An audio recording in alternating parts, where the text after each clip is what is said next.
CeeDee Lamb continues his holdout as he looks for a new contract that could make him one of the NFL's highest paid receivers. He is entering the last year of his deal, scheduled to pay him under $18 million this season, and he did not report to training camp. Lamb is being fined $40,000 every day he has missed during training camp, which can be rescinded since he's on his rookie deal. Emmitt Smith has some thoughts on how his absence will impact the Cowboys offense. Take a listen. Without him on the football field, they putting all the pressure on Dak Prescott now. And that is unacceptable because every quarterback of his caliber should have quality people to throw the ball to. Not no plan B or no plan C or no plan D guy. He should be in a position, as your franchise quarterback, he should be in a position to be successful. And right now, you're putting him behind the 8-ball. And that is not right. And that's how I see it. All right, let's take a look at the Cowboys' opening 5 games, starting with a Week 1 matchup at Cleveland and their highly rated defense. The boys will face 3 playoff teams from last year during this stretch, which Dan Orlovsky said could present a huge problem without CeeDee. 81 targets, he was first in the NFL. Last year, 135 catches, he was first in the NFL. Last year, 596 route run, he was top 5 in the NFL. So to think that CeeDee Lamb can miss this time and it's not going to have a butterfly effect on the quarterback's performance, the offense's performance, or his own is unrealistic. And so for the folks who want to say, well, CeeDee Lamb's just going to step in and he knows this offense, they still need reps. They still need to erase what was the last time that they were on the field and get on that same page on a consistent basis.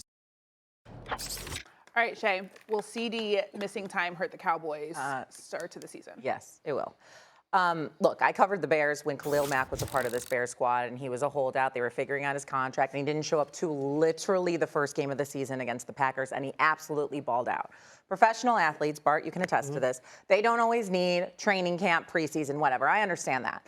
But the fact of the matter is, the last time we saw CeeDee Lamb and Dak Prescott and these Dallas Cowboys, they were getting steamrolled by a Packers team that none of us saw coming. They're not exactly a well-oiled machine at this point. And so for CeeDee Lamb not to be out there or not have these reps, and forget him and Dak, because they obviously have chemistry and they know each other, everyone else around him needs him out there as well. Their second leading receiver right now is their tight end, Jake Ferguson, if CeeDee Lamb's not out there. That's a problem. Yeah. And I understand now, like, Buffalo's doing the same thing and going with the 2 tight end set, and that might be a better way to go. That's fine. But not for the Dallas Cowboys. And so if you aren't a team that anybody trusts, and you're not a well-oiled machine, and the guys that you can trust, like Dak, like CeeDee, aren't out there during training camp to make everyone else around you better, it's a problem. Oh, and not to mention, Week 1, you're going up against the Browns. Okay, let's look at what the Browns and the Cowboys and how they match up. Essentially, CeeDee Lamb, as Dan just pointed out, leads the league in basically everything because he has such strong production. So you're going to have him try and go out there and duplicate them without having any game reps or anything of the sort. And then he is also the #1 receiver in terms of catches and targets and go on down the list when his quarterback is being pressured. Here comes Myles Garrett Week 1 at your quarterback against potentially a rookie tackle. This could be a problem for everyone on the offensive side of the ball. So if I was Jerry Jones and the Dallas Cowboys, I wouldn't be wasting my time with the tweets and the LOLs. Let's get the contract done because it doesn't only benefit CeeDee and Dak and the Dallas Cowboys offense, it benefits the entire team. As we sit here and talk about the Jets and their defense and playing from behind, they need CeeDee out there to help them put up points. So you're saying a key offensive cog not being there is going to affect so an offensive now it's an offensive guy that's key. And CeeDee. Oh, I just want to make sure we're doing. Yes. I want to make sure we're not going defensive. Like, okay. No. So Hassan was the best in the defense. CeeDee is the best on the offense for the Cowboys. Minus Dak Prescott. And I'll say this for the Dallas Cowboys.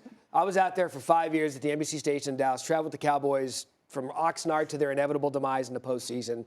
I was there when Marcus Spears was a player. And every time the Dallas Cowboys, look at their history. Yep. Aikman and Irvin, Romo and Des Bryant. And now it's Dak Prescott and CeeDee Lamb.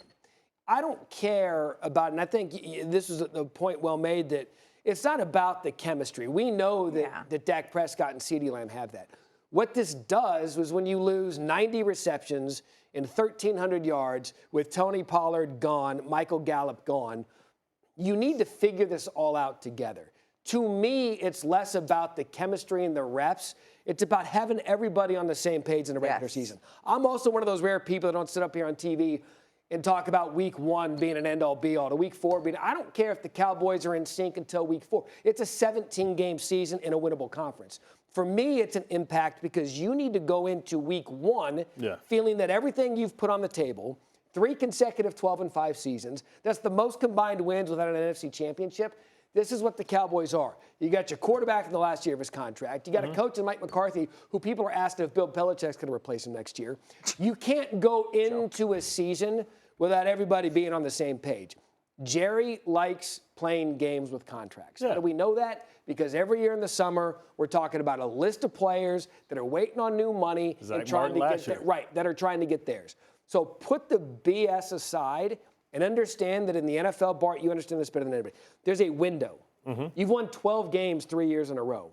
If you don't get to that window on the same page at the same time with the top flight receiver, it's going to shut and you're going to have to live for it with the rest of Can I just really quick, Bart? Yeah, sure. I agree with you on the week 1 thing, and I'm sure you do too. The week 1 thing is not a be-all, end-all, especially not when it's Browns and Cowboys. However, when in terms of America's team, it matters. Because if they go out and they wet the bed in week 1, can I say that? I think I should say that. In week 1, we are going to be, I'm like, where am I? We are going to be on this network, on this show, any show, talking about how awful the Dallas Cowboys are. Why didn't they get seeded? So it matters with this team. It matters week 1. That is the only team I think I'll talk about outside. I think that is the only team that I would say. Now the Browns are a juggernaut? No, the Cowboys. The Cowboys need to come out looking strong in week 1 because otherwise we're going to be talking about it till the following week. Probably about after the last preseason game when you have those 2 weeks. We've seen over the years. We've seen Nick Bosa just last year. We saw Chris Jones, not play the first game so he can get his money.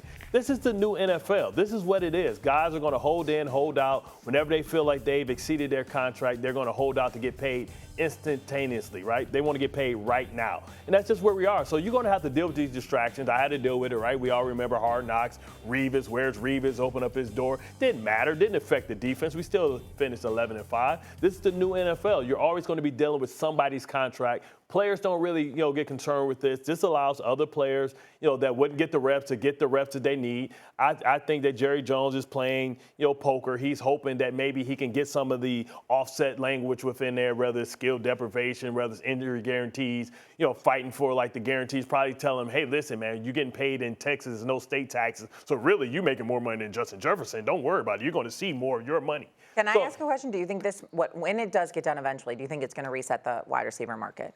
No, I think he can make an argument that he's one of the best receivers in the game. I don't think he can make the argument that he should be paid more than Justin Jefferson. Now, Jamar Chase may try and leverage that, later, but he's going to be paid right there in between, I believe, A.J. Brown, Tyreek Hill, and Justin Jefferson. This is the easiest deal to make. He's part of the core going forward.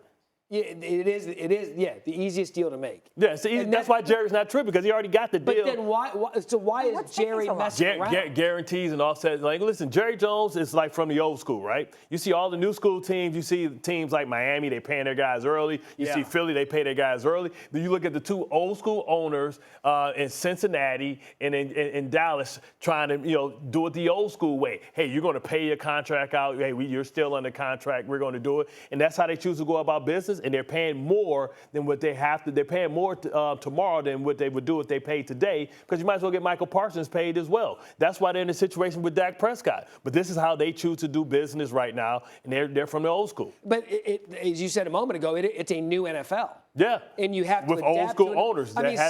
You see the graphic there. CeeDee Lamb wears number 88. This is Drew Pearson, Hall of Famer. This is Michael Irvin, Hall of Famer.